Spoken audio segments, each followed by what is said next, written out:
A woman was about to climb down an 800-meter tower when she stepped onto the ladder and bolts on both sides suddenly gave way. The ladder fell straight backward.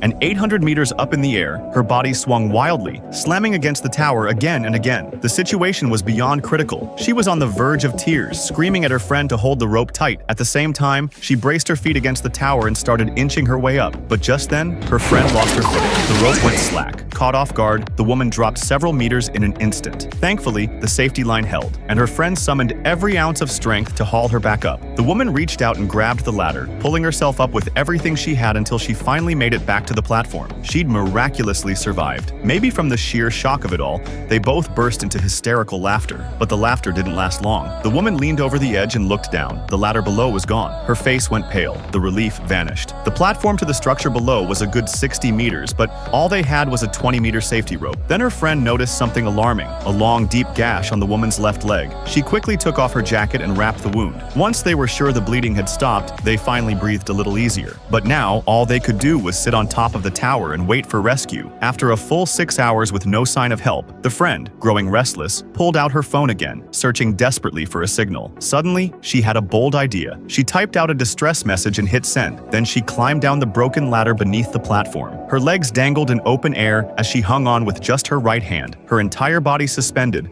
lowering the rope as far down as she could. The woman was too terrified to speak, afraid any sound might distract her friend. Luckily, just before she lost her grip, her friend grabbed the ladder with her left hand and scrambled back up to safety. But their hope was crushed. After taking such a huge risk, the message still hadn't gone through. They had to try something else. They wrapped the phone in a sock, stuffed a bra inside a shoe, and threw the shoe off the tower. They watched it get smaller and smaller, praying the phone survived the fall, their hearts pounding as they waited anxiously. Then, out of nowhere, a dog appeared, along with a man talking on his phone. They screamed down at him with everything they had, but the tower was too high. He couldn't hear them. As the man started to walk away, they sank back into crushing despair.